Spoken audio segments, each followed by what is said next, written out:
A few weeks ago, I was working with a coaching client. She's an author, and we were working together to bring more visibility to her books. And one of the ideas that I offered her was I thought that she should approach podcasts for interview opportunities. And she asked me if I knew anybody who could recommend a podcast booking agency. And I know a few people who have worked with booking agencies in the past, so I reached out to them and I said, hey, do you recommend, are there any agencies that you recommend? Who should my client talk to? And I got some names and some contact information. But then I thought, I know a guy who has worked with his wife, who is also an author, and has gotten her booked on podcast interviews. And I know they've worked with podcast booking agencies. Maybe he knows somebody. So I reached out to him, and his response absolutely blew me away. He came up with so many creative ways for my client to approach different podcasts and different audiences to talk to spread the word about her book. I was so impressed with what he had to say to my client about this that I went back to my client and I said, you don't need to work with a booking agency. This is the guy. You need to work with this guy. He has it figured out. He knows how to get people booked and the different angles to take, and the creative way that he approaches it is just so phenomenal. I was so impressed. And then I started to think, I tell my six-figure systems people all the time that one of the best ways to build visibility into their business is to get interviewed. I should probably introduce them to my friend. So that's what I'm doing today. This is episode 136 of the Tiny Course Empire podcast. And today I want to introduce you to my friend, Dan Morris. He has, like I said, some really amazing, really unique strategies for getting booked on podcasts as the expert.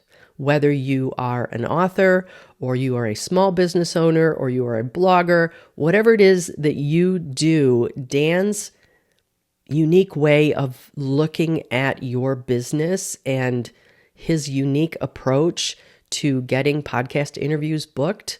Well, first, I got to tell you, he has a 90% success rate with his wife, Rachel Martin, getting her booked on different podcast shows. So that alone is just phenomenal. So that's who we're going to talk to today. I think that if you are looking to build visibility in your business, as I am, then I think you should sit down with a piece of paper and a pencil and be prepared to take notes, because this interview is just filled with actionable strategies you can use in your business. Quick reminder, you'll find the show notes and recommended resources, and of course, the link to connect with Dan in the show notes at tinycourseempire.com/136. And if you are watching on YouTube, they'll be in the description. So with that said, let's go.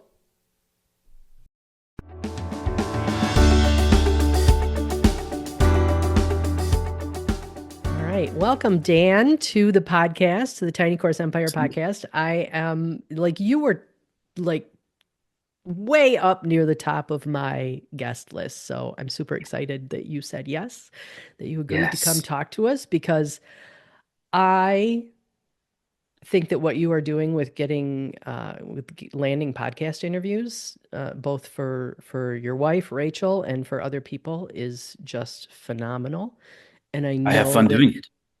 Clearly you have fun doing it. And I know that this is something that my audience is really interested in, because I've talked to them about it before. I've recommended it to them before. I keep telling them, you need to go out and get interviewed. You need to be seen. And they keep saying, okay, but how do I do that? And I said, I know a guy. You're the guy. I know a guy. You know a guy? He makes eggnog. I like it. He lives down the street. Eggnog is good. Eggnog is a thing of Yes, beauty. it is.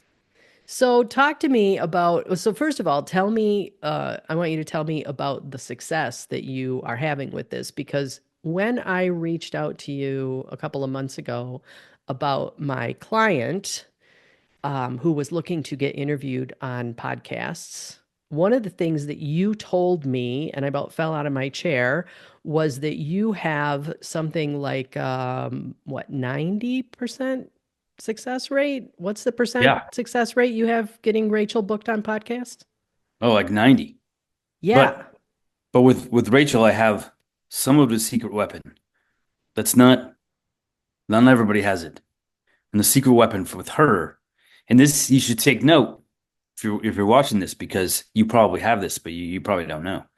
Um, Rachel was on the Today Show, and she was on Good Morning America. That's kind of a So big name drop, isn't it?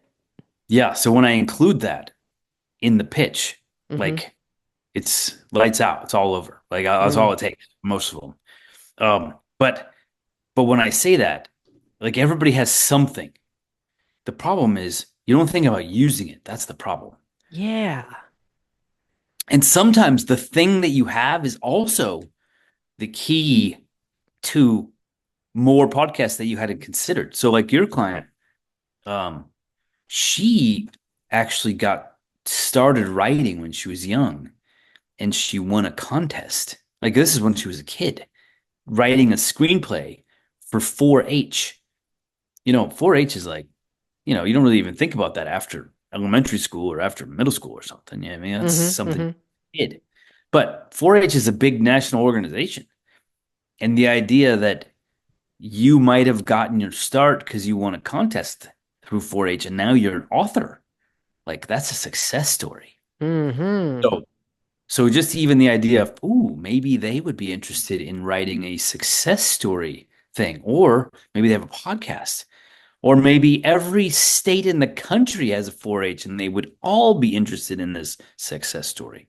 So you got to find this thing in your past. You were on TV, you were on local TV, which means you were on NBC, right? If you're on local TV, if you're on like a local news, you were on CBS.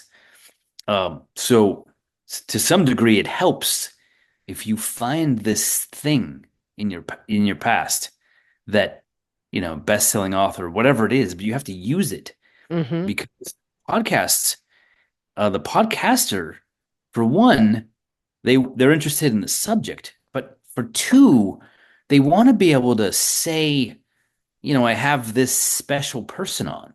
They don't want to just say I've got, Jake coming on. They want to say best-selling author Jake, or I Mm-hmm. have Jake who's been on NBC, or I have Jake who won this contest, or they need something. I have So Dan who has a 90% success rate getting booked on podcasts. yeah, yeah. So you gotta have this thing because more than the subject, they're also, I mean, instantly when they're reading it, they're thinking, oh yeah, this could be a good guest, is like even the thought before the subject. So you need a thing. You need to find your whatever it is. And if you don't have Mm-hmm. anything, turn something you did in, using copy So into something that sounds cool. how do we identify that thing about ourselves? I mean, I think you're right. I think we all have that thing, but I think that we're so used to downplaying our own strengths Oh yeah. Yeah, that I have to that tell it's clients hard like to see that. I need your most boastful thing you could possibly come up with. And most of them, just like you said, they're like, really? And I'm like, yeah, I need your most boastful thing. And even if that's you waited until you were 50 to start a podcast, like that's a thing. Mm-hmm. That's great for midlife podcasts. I mean, that's something. That gives me something to go after. So Mm-hmm. we all have it. You're the first podcaster in your state, and that's not true, but somebody is. Like, Mm-hmm. so, Right. there's something in your past. Maybe you have, um, maybe you have 8 kids, you know, like that's something. I can use that. Um, but you need something. And just being a small business owner is not necessarily a thing. We need It's yeah. we need more than Yeah. that. Now I'm thinking, now I'm thinking back to I've had a lot of phone calls today and I'm thinking back to all of my phone calls, to all of my coaching calls and thinking, yeah, that's her. Like I just got off the phone with a woman earlier who was homeschooled and she's older, right? Yeah. So homeschooling is common now. But homeschooling before it was cool. But homeschooling before No. it was cool, that's a thing. Yeah, that's the thing. Yeah. Back when it was shunned, back when you could Yes. have gone to jail in some states. Exactly. Yeah. Yeah. Yeah, that's the Yeah. thing. So what's the thing? Oh, that is golden. I love that. So Love the it. thing, and then I teach this other concept called vested audiences as well. Hmm. Um, the thing can also lead to what I call a vested audience, and that is there are people out there who are paid to share what you do. Like that is their job. So, for instance, I graduated from the University of Nebraska and one of my degrees.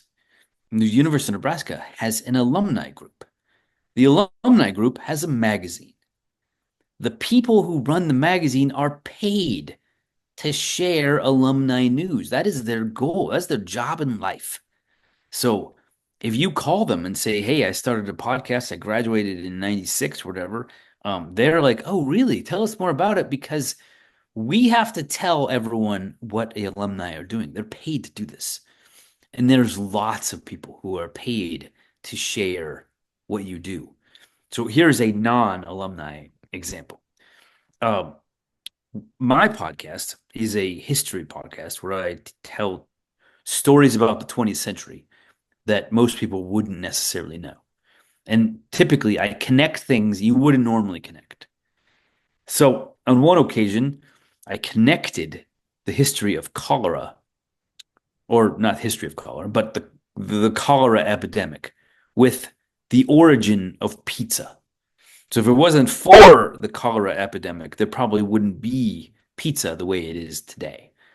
And that's because cholera was a disease that nobody really understood how it was transmitted, but it was killing a lot of people. But in Italy, they did notice that if you ate the pizza, you probably didn't get sick. And that's because the pizza dough was deep fried. Like in if there was anything, like it was dead. So it was pretty safe food. So so that's a thing, right? So I decided, you know what, I want to find out who talks about cholera because they might like, they might be interested in the episode. Well, I found out that there is cholera historians, and there's a society, and they have a newsletter, and this podcast was fascinating to them. So they put it in their newsletter. This was the very first time. And I was like, "You're going to share it for free?" They're like, "What do you mean? We have a newsletter. We need content like anyone else. And this podcast is content for us. Like, to tell people that there's an episode out there that ties pizza to cholera. Like they are vested in cholera. Like that's their thing. So as long as I got my podcast in front of them, then they were like, yes, we definitely want to share this. We want to put it in our website. We want to put it in our newsletter. We want to take snippets of it. It's very cool for us. I'm like, I wonder how many more organizations would have a vested interest in the things that I talk about because they're trying to share that with their audiences. So like if we go back to your client in the 4-H, now I'm thinking, what 4-H groups in the United States would be interested in a success story? So I start pitching it. Like, hey, this is a success story. And all of a sudden, like, oh, really? We would like to learn more about that. So we're taking something that you did, something your show is about, something you're about, something in your history, and you find people on the planet who would be interested in sharing that. And there are lots. You just have to be willing to look. That's kind of the thing. This is fascinating to me because it goes so far beyond the the usual, when I talk to people about getting interviewed on podcasts, our mind always goes to, oh, okay, so I'm going to pitch Tim Ferriss and Joe Rogan and, Amy Oh, Porterfield and that that's great if you can land those kinds of gigs, but the odds of landing those gigs are pretty slim and yeah. you've got, there's a ton of competition. and there's no hook there. You don't have the thing that's going to make Joe Rogan interested in you. But you do Yeah. have the thing that's going to make the cholera newsletter interested in you. Yeah. And they have thousands of doctors who read this thing, like thousands. And even what was it? The Holocaust Museum found one of mine. And they didn't find it. Let me tell you that. They didn't find it. I use this service called Talkwalker, Hmm. which is free. And other people use Google Alerts. It's the same thing. Okay. Uh, so I break down every show um, of mine into as many segments as I possibly can. So the history of pizza would be pizza, history of pizza, cholera, Mount Vesuvius, like all these things that I mentioned. And then I actually just track those using Talkwalker. So I want to know anytime anyone on the planet mentions history of pizza or cholera, and then every single day, my morning coffee ritual, which I actually drink hot chocolate, but my morning coffee ritual is I go through my special email I have set up for Talkwalker and I look for anyone who's talking about these subjects. And some of them are people I never would have, like the cholera historian, like I never would have known existed. And let alone know that they have a podcast and that they would be interested in, talking about it further. So and then I track them every single day. So I think I get 300 some emails a day. And now I kind of so many of them that I go sort of by subject line. I can sort of tell, not that today. Um, but then you can find people who have a podcast, who talk about it, who have a newsletter, who have something. Because getting on a podcast is great, right? But what we're really trying to do is get in front of people. Right. So, Right. so whether it's a news station, whether it's a newsletter, whether it's a podcast, it doesn't really matter. We're trying to get in front of people who have an interest in what we're talking about. So I like to think of that as I want to get in front of an audience, and I don't really care if it's a podcast, um, or if it's a YouTube video, or if it's a newsletter, or if it's a live stream for a private community. It doesn't really matter. We're trying to get in front of an audience. So mostly I'm tracking my subjects. And then when it comes to booking clients, um, I'm really looking first is how does this client make money, right? Outside of the podcast. Like, what is it that they need? Like, who do they need to hear the message? That's my number one thing. Um, so if it's an author, then uh, if you want to get heard by other authors because you sell some sort of how to be an author, how to sell books, then that's a thing. But if you're trying to sell the book and the book is a fiction book for kids, then the question is, okay, who's reading this book? And then what do they listen to? First of all, where are they going to be? So if it's like a fiction book, then I want to find fiction podcasts, like fiction book podcasts. And then sometimes I think, well, are the readers actually listening to fiction book podcasts? Maybe, some of them. But there's probably other angles associated with what you do that might bring an audience to you. So maybe you're a writer in Connecticut. Is there a Connecticut Writers Association who would be like to feature you as an author and then talk about your book that you just brought out? Because maybe some of that audience actually reads books, considering it's all authors. And maybe they'd be interested in reading it because you're from Connecticut and they're from Connecticut, and they're like, oh yeah, I'd like to read something somebody local wrote. Um, so you got to start going through kind of who you are. Why would someone be interested? What are the different angles? It's not only the book, but it's also the author. And then the book, sometimes there's podcasts for the subject of your book. And maybe you're going to pitch the podcast because, and maybe they don't really do books, but it's a similar audience. It's a similar concept. I'm trying to think of an angle for you or an example. Oh, so in your client's book, the girl in this fiction book is the hero. So in my head, I'm okay, who's interested in female heroines? Like who is interested in that? And then if it is a girl, well then like what about raising girls podcasts? Like people who are interested in raising girls because she has to write all about this girl. And then this girl has to get out of a bad situation, right? And she ends up going to community college.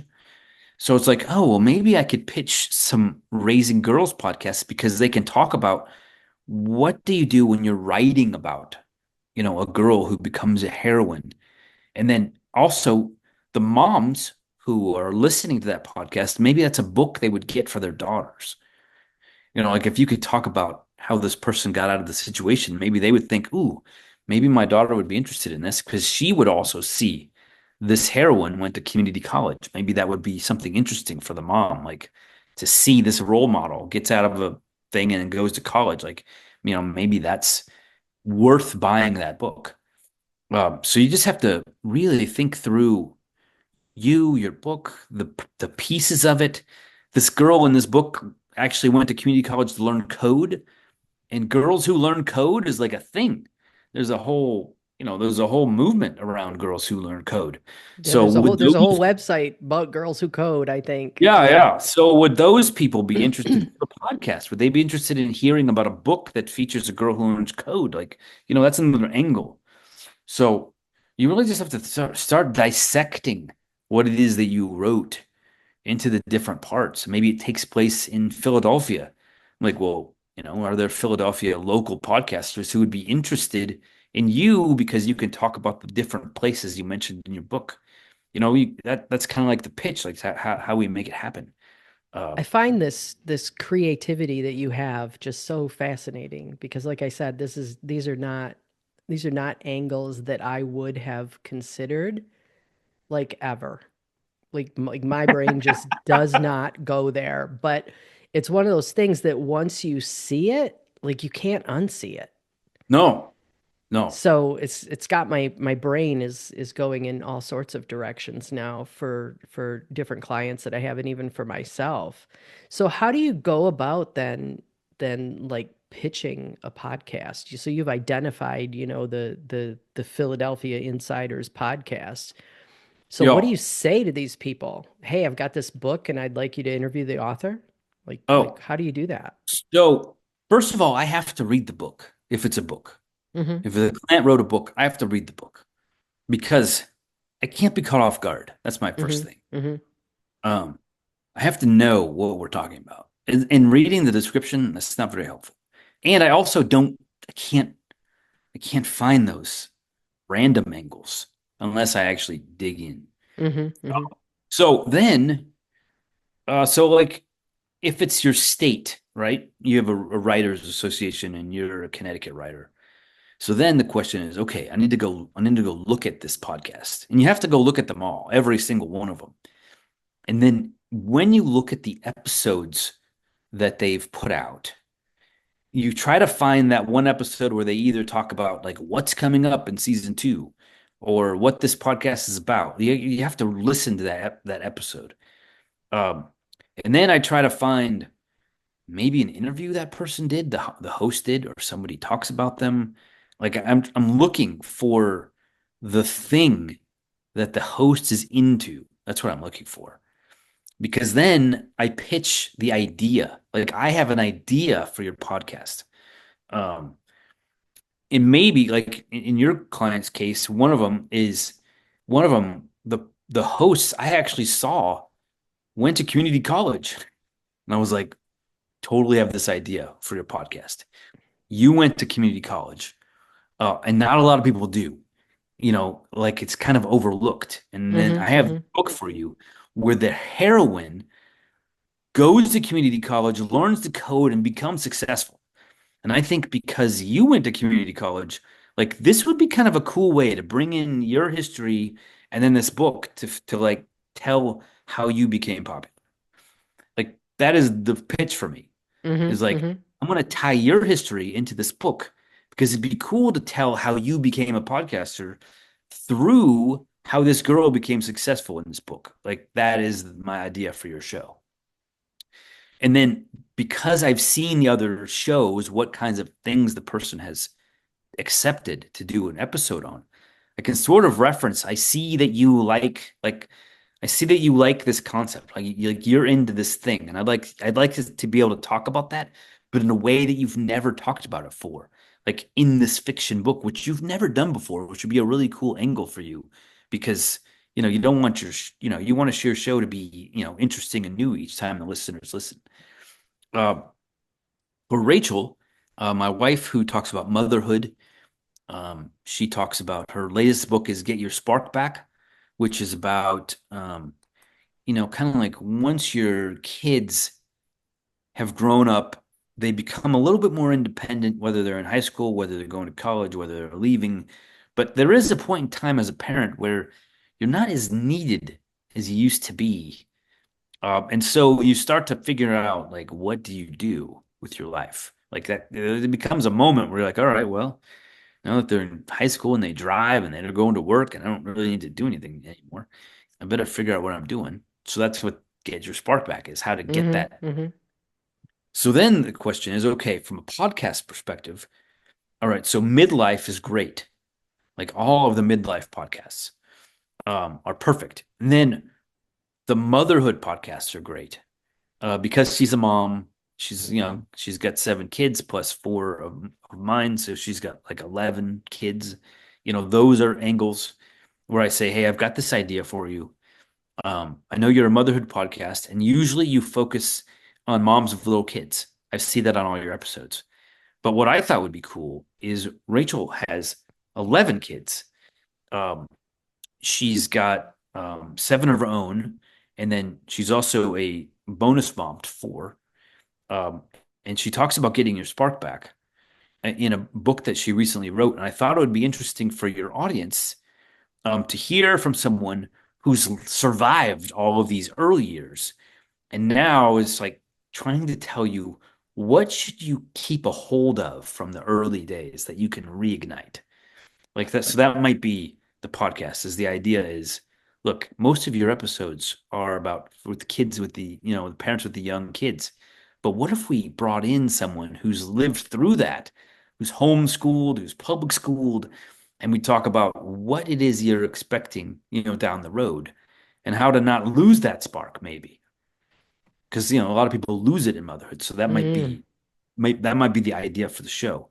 And then the motherhood, the middle life shows. I mean, it's easy because you're a midlife podcast, and we're talking about getting your spark in midlife. So that's an easy avenue. Yeah, yeah. So you really have to, you kind of have, I mean, you really need to know what the show's about that you're about to go on. You need to make sure the audience kind of matches who you're trying to be in front of. And then you got to find, what is the host like? Like, what could I pitch that would be interesting to the host? And maybe it bounces off something in their own life. Maybe you read an interview where you figure out why they started the podcast in the first place. You tie your pitch into why they started it, and then you reference that in the pitch. Like, I know you started this podcast because A, B, and C. Um, and I have this guest or me. I'd love to talk to you. I'd love to talk about this subject because I'd love to go back to why you started in the first place, and that's why I wrote this book, or that's why I teach these people. I'd love to tie that into what it is you started this in the first place. So any of those kinds of things where you kind of get into the head of the host usually work out really well. I know all of these podcast agencies talk about sending a one sheet over and putting your topic on, but I never do that ever. And I think it'd be weird to get a one sheet as a podcaster, personally. Like, just tell me, like, just send me an email. Like, what do you think this would be a cool idea? Um, and then tie it into something that would resonate with me, and then give me a reason to be excited about the guest because I obviously I have to boast, like I have to promote my own show.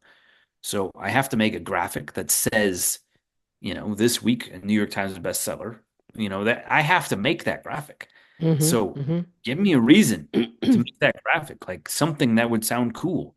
Um, and it doesn't have to be, you can say you have a New York Times bestseller on. It can just say, my, My wife's book is a New York Times best-selling book. Like that's it. That's all you have to say. The podcaster already knows how to take that information and use it in their head to promote it. You don't have to spoon feed it. Um, but you need to give them those little pieces, little things that will be like, oh, interesting, interesting.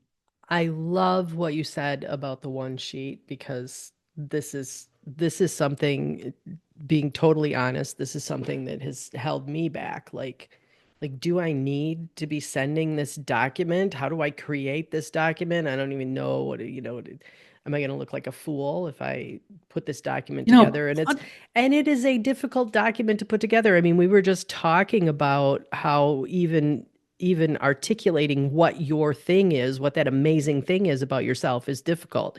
And then you want to take yeah. it and you want to put it in a graphically pleasing, well copywritten document that you're going to send off. That's terrifying. Well, So, and you yeah, gotta not remember, having to do that. I'm all in. podcasters are regular people for the most part. Like they're not used to seeing one sheets. They're not media people. Like, they're not on the news for the last 10 years, and that's all they've dealt with. They're typically regular people. Mm, And yeah. even Yeah. a one sheet might even be weird to them. It Like, what would am I supposed probably to do be with weird this? to me if somebody pitched an interview for my show and they sent me a one sheet, I would probably think it was weird. But I'll Yeah, tell with you like, what, if somebody pitched an interview for my show and said, I have this guest idea and here's why I think they are going to be phenomenal and here's how it ties into what you talk about on your show. And if they did that really well, I would I would do everything in my power to get them booked because 99.9% of the pitches that I get for this show are so generic they don't even use my name. yeah, usually I get a response that says, "Thank you for that very interesting email." It's usually like the quirky email, or "I really Mm-hmm. got an interesting email from you today." Like that's usually the response that I get. Like this sounds like an intriguing idea. Tell me more is what it usually says.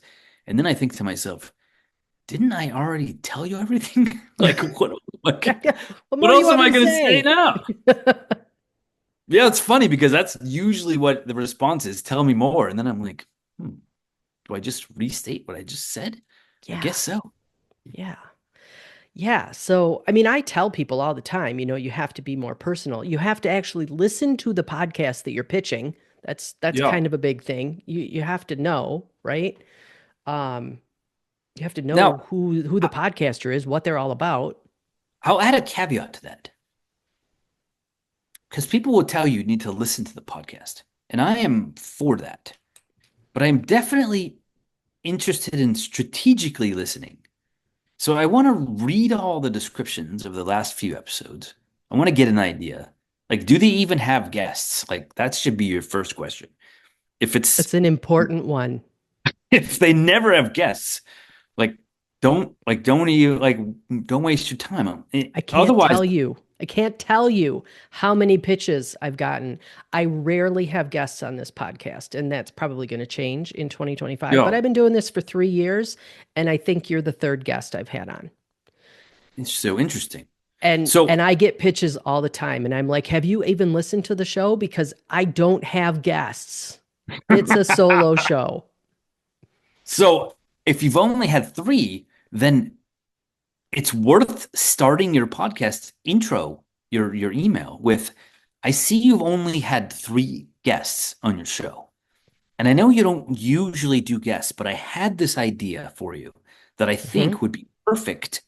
It would be interesting for your audience. And it is a guest, but this is why I think it would be interesting. See, that's an email I would read and not put right in the spam folder. Yeah. So when I say you have to listen to the episode, I think you need to strategically listen. Like sometimes listening means reading, like read the descriptions, figure out what it's about.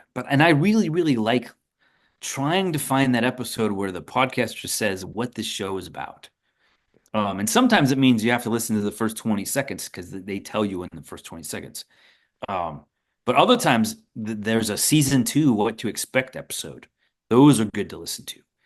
And I actually like listening to 2 or 3 of those because they give you kind of a more of a gist than listening to one. Because sometimes maybe a season is dominated by something, but when you listen to the what to expect in season 3 episode, then you start to see a thread. And like, oh, I see. This is what they like to do. Hmm. You do need to find out. You really need to find out what would be in it for them, whether it's because it's a tie-in to who they are, because it's a tie-in to the audience that you can clearly see, and you need to say that. I can clearly see that your audience is made of, and then you tell why. Like, why do you think that's the case? And sometimes that's news to the podcast because they've never thought about it. But I can see from your last 5 or 6 episodes where you're teaching crafts in a DIY fashion, that your audience is probably, women from 30 to 50 who love to do crafts from home, which made me think of you when I came across this guest idea, because this is what she does, and it would totally be perfect for your show, and your audience would love it. Like, you have to be able to say that. Hmm. Hmm. Hmm. And then if you can say that, then the podcaster who's reading the email will know that you know what you're talking about. And then it's like a slam dunk kind of. You've given them a reason because you said this New York Times bestselling author. Like you've given them something, and then you've told them you understand the audience, which they might not have even understood. And then you tell them what your guest does or what you do and how it would fit. And now it's almost like, how do they say no? Like, how Yeah. do they? Yeah. How can you say no to that? Like, this is what they're looking for. Right. And finding guests and finding content, it's not necessarily easy for everyone. The Joe Rogans of the world, they probably have way too many people who want to be on the show. So for them, it's a different game. It's insider. They probably have a group of people that are bringing the guests to the table. So And so that brings up a really good question. Is there a podcast that would be too small for you to pitch? I remember once years ago listening to a guy who used to go by the podcast Answer Man. Do you know yeah, who I'm talking about? Yeah. yeah, Ravenscraft. Yes, that's him. Cliff. Cliff Ravenscraft. Yeah, he's great.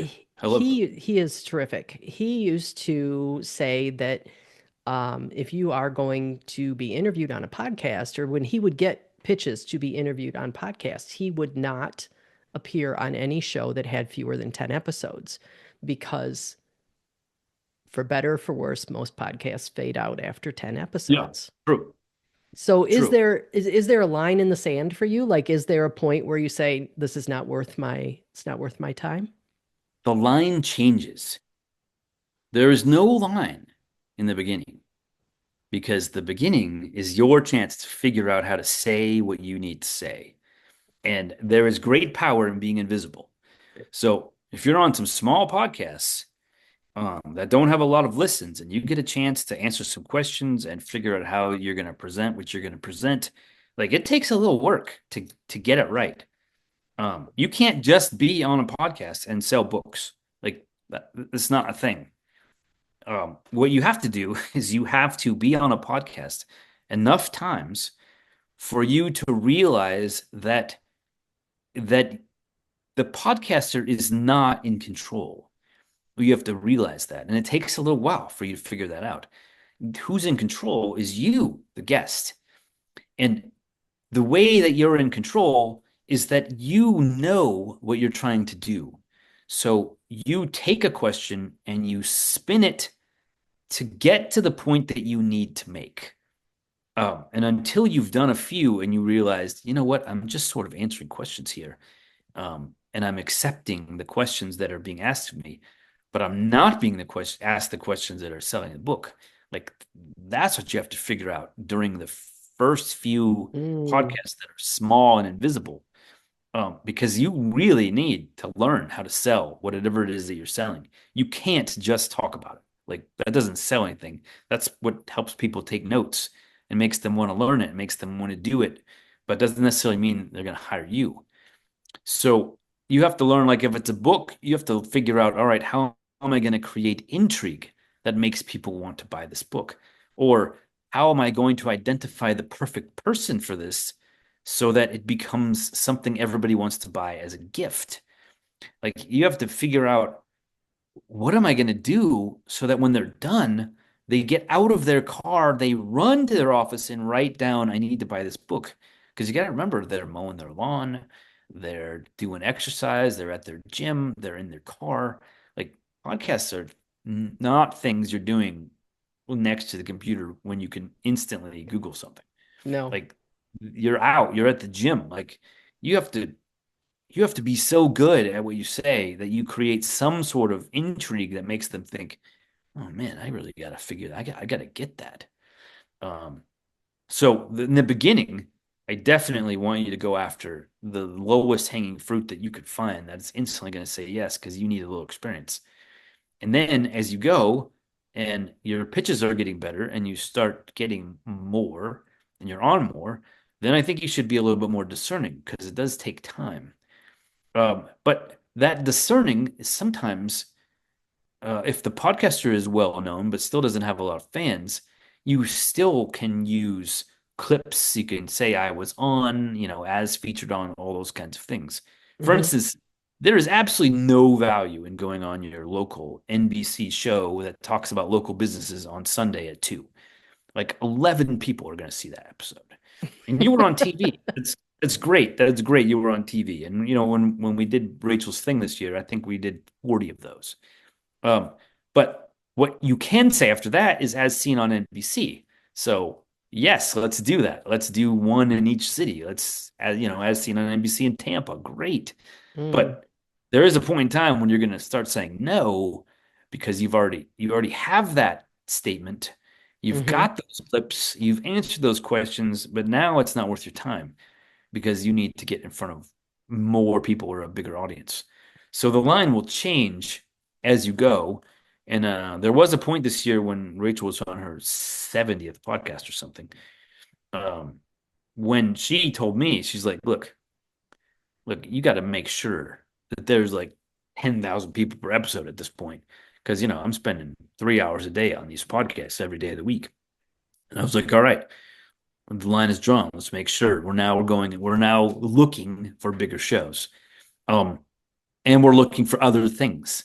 We're looking for closed caption. We're looking for State Farm puts together videos that train their employees on certain things. And we can take Get Your Spark Back. We can turn that into an educational topic, and I can pitch that, to somebody like that.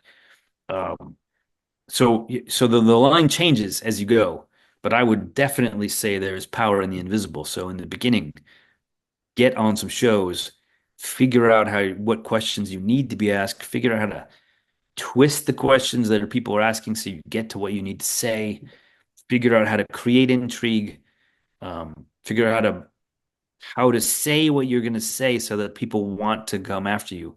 Because otherwise, you'll be on 100 podcasts and then you'll get no traffic, and you'll wonder, like podcasts are worth nothing. But it's not the podcast; it's you, really. It comes down to your ability to convey a message that gets people to take an action. So what I'm hearing is that you should treat it as a ladder, which Yeah, is pretty much what I've been telling people all along, that you can't just go out and pitch the New York Times with your article. you don't want to because you'll screw it up.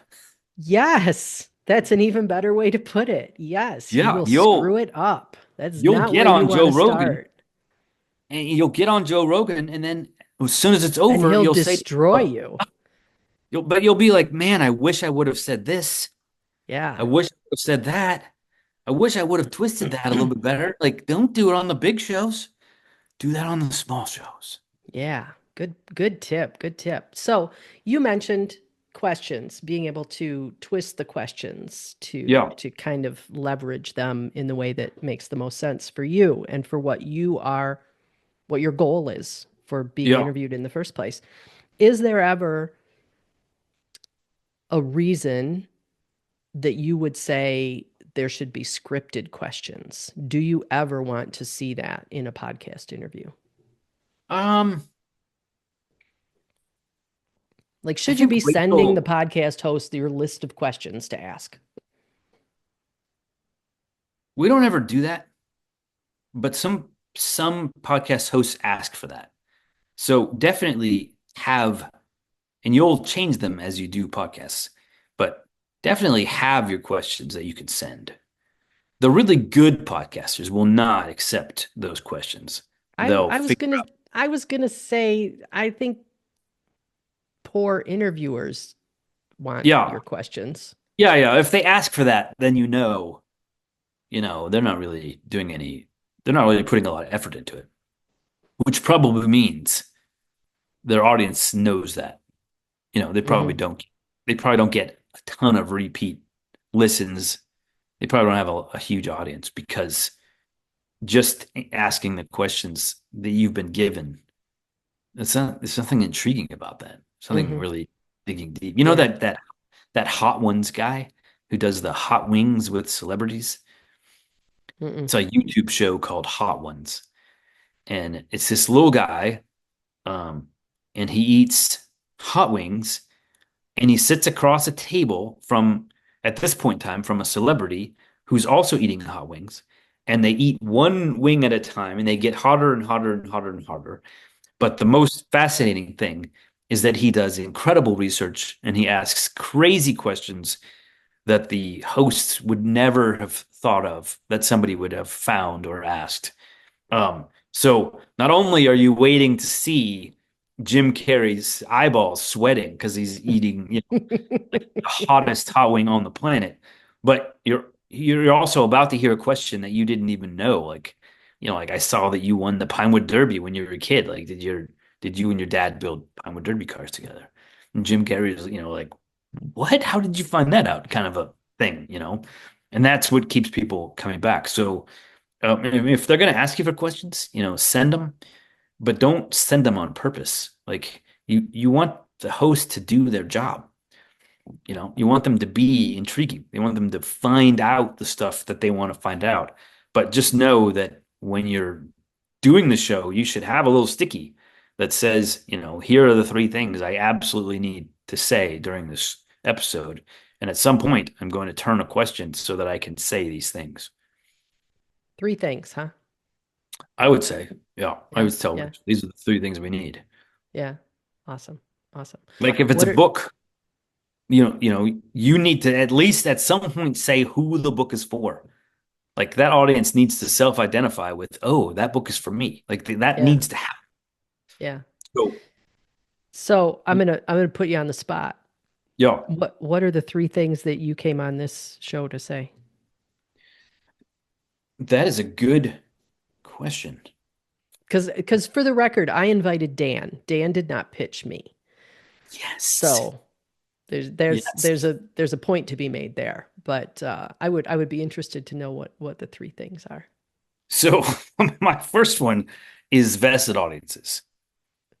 Is I need people to know because if you Google that, like I'm the only one. Yeah, yeah. I invented the phrase, The so phrase is coined by Dan Morris, everyone. yes. Vested Vested. audiences. And then that I like you started it that I do this for clients. So, Hmm. Hmm. I make sure that that's part of it. Otherwise, people can't see in their head like, oh, I could hire that guy. Hmm. Hmm. And then I just want people to realize that I am actually this beautiful in real life. I would say that you accomplished all three of those things. I Yes. do I do want to say, since you brought up that you do this for clients, I want to make the point. I probably should have said this at the beginning. Um, I've known Dan for, I don't know, A when decade. NAMS 3, maybe? It was a long time ago. It was more than a Yeah. decade. I would say it was probably Yeah. more like 15 years.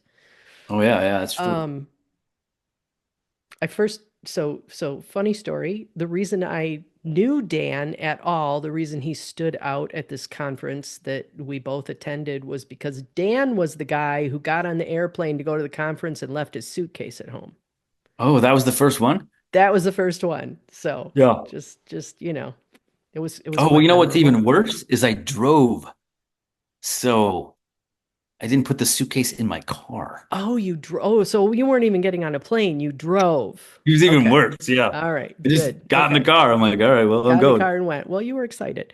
So, Oh, so that's how I know Dan. That's how long I have known Dan. And when my coaching client came to me and said, I want to get interviewed on podcasts, or she and I had talked about it, and she's like, who can I hire to do this? And I knew that I knew some people who had hired podcast pitch agencies, right? The yeah. people who say you got to have a one sheet and we're going to, shop your one sheet around all of the contacts that we have.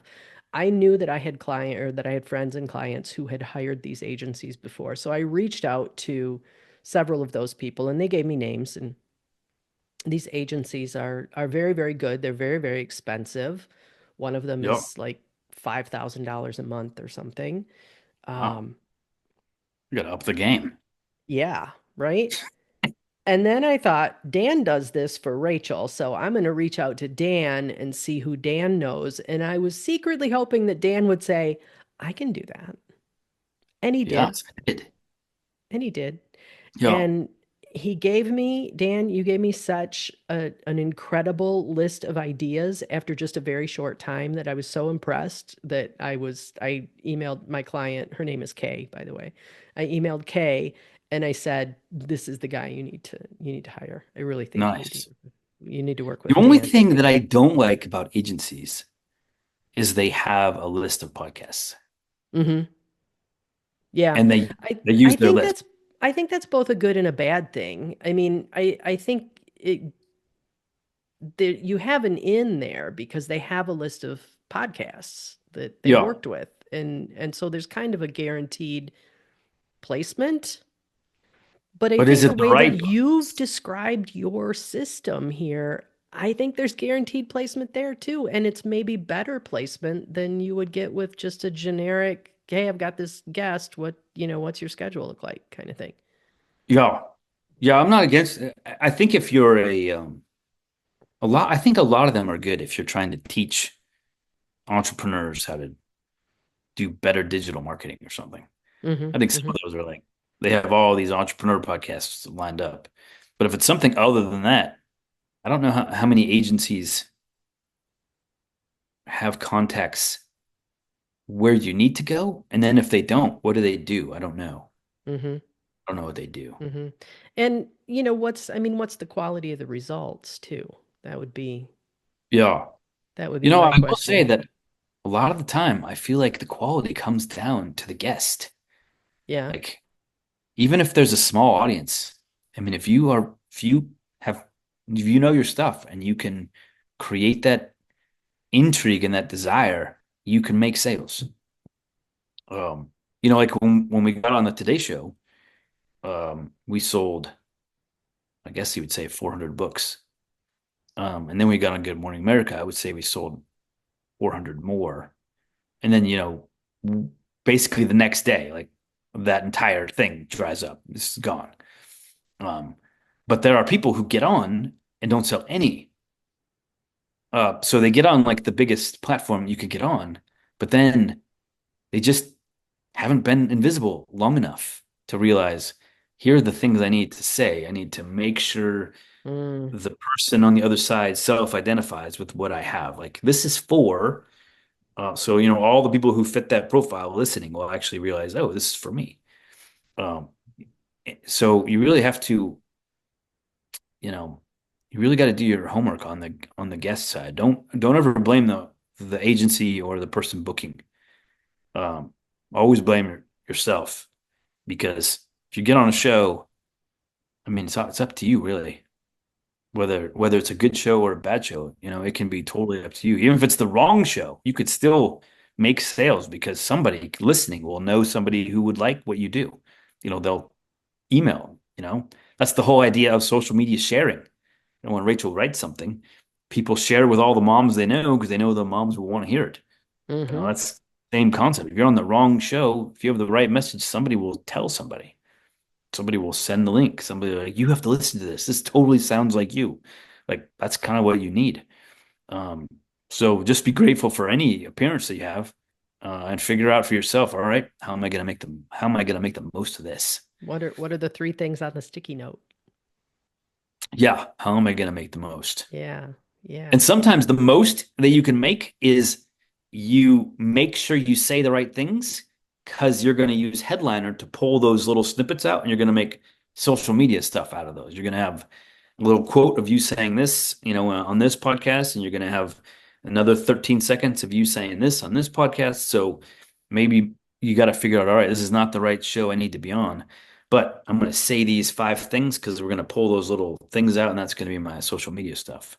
Mm-hmm. So you just got to So what figure out, what all right. was that a specific tool? You mentioned Headliner. Is that a tool? Yeah, Headliner is great. I think the script is one. Headliner is a awesome tool for podcasters. You load up your thing and it will start pulling out little clips for you, little 5, 7 second, 13 second, 20 second clips, and it will make all these little video things you can put on Instagram. You can put everywhere. Oh, Yeah, fabulous. I'm going to check that out. I'll put the link in the show notes, as they yeah. say in podcasting land.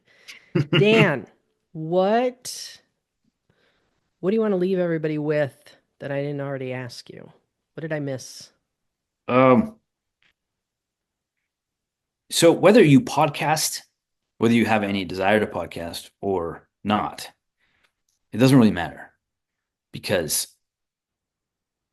podcasts are the only form of communication where the person listening is doing so without distraction. Like every other thing, you're reading a blog post, your kid is pulling at you to, get more food. Everything else, YouTube videos, there's always a distraction. But with podcasts, you're in somebody's ear when they're running at the gym or they're in their car on a commute, or like Bob Jenkins, they're mowing their lawn. So this is your one shot at totally being in the voice in someone's head, unadulterated. If you have a podcast, that is the advantage because you are, unlike everyone else, you're getting full attention. But if you Mm. don't, then you should probably piggyback on these audiences that all of these podcasters have built. Um, because they're not only listening to the host, they're listening to the guest. And it's you for the first time ever.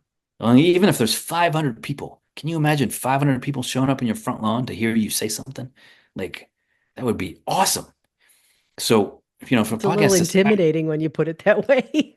yeah, exactly. Like, it doesn't, maybe it's not 50,000 like John Lee Dumas. But just imagine if 500 people came and to hear you every Wednesday, your front yard. That'd be a lot of people. That'd be pretty awesome. So take advantage. Don't deny it. Just go in. If you don't like video, fine. Just try to find the podcasts that are audio only. Um, yeah, that'd be my only thing. But look at me. I'm not the most beautiful guy. I love video. Like you can do Video. it too. Video. Everybody can do video. Don't be intimidated by video. Dan, where can people find you? How's the best way to get in touch? I used to say Twitter, but now people just don't use Twitter that much. Twitter's kind of the social media non grata these days. It's Yeah, I mean it was my favorite for a long time. Um, I guess Facebook.com/Dan R. Morris. I'm Dan R. Morris everywhere. Dan R. Morris, So, everywhere your social media takes you. yes. Yeah. Come hang out. All I'll help you right. out too. If you want, I'll read your book or figure out what you sell or, go through every page of your website and figure out how do I get this person on a podcast?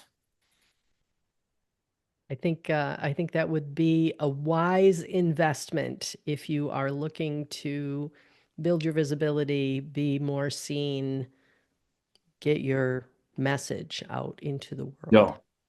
And I do go through your episodes when you've done it. I listen to it and then I'll tell you like this is what you need to switch the way you do this, or you got to add in your pitch here, or you're missing something. You need to say this thing. I Oh, hope. so there's feedback. involved. Yeah, yeah. It's not just getting on the shows. It's feedback about how to better Well, take advantage of those shows. it's selfish feedback because I need good testimonials, which means I need to make sure that you're getting the result you want.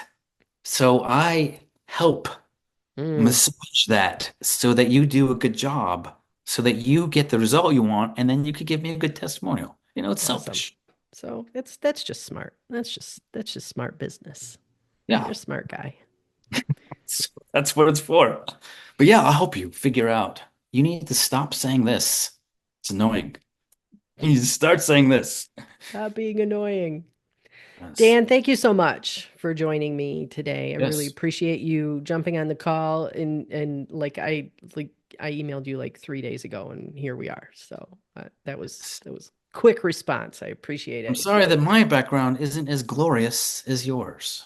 It doesn't matter.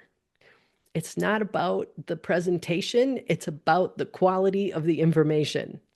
Yes. And we have excellent information. I'm going to be putting this to work in my own business. So thank you so Rock much on. for Well, sharing thanks for all of having your me. wealth of knowledge. I probably know And two or three more things. you probably do. So Probably held back. Maybe yeah, three yeah, more things. maybe we'll have you back again. All right. Thanks, Dan. Appreciate you. Rock on. Talk to you Have a good soon. one. Yep. Have a good one.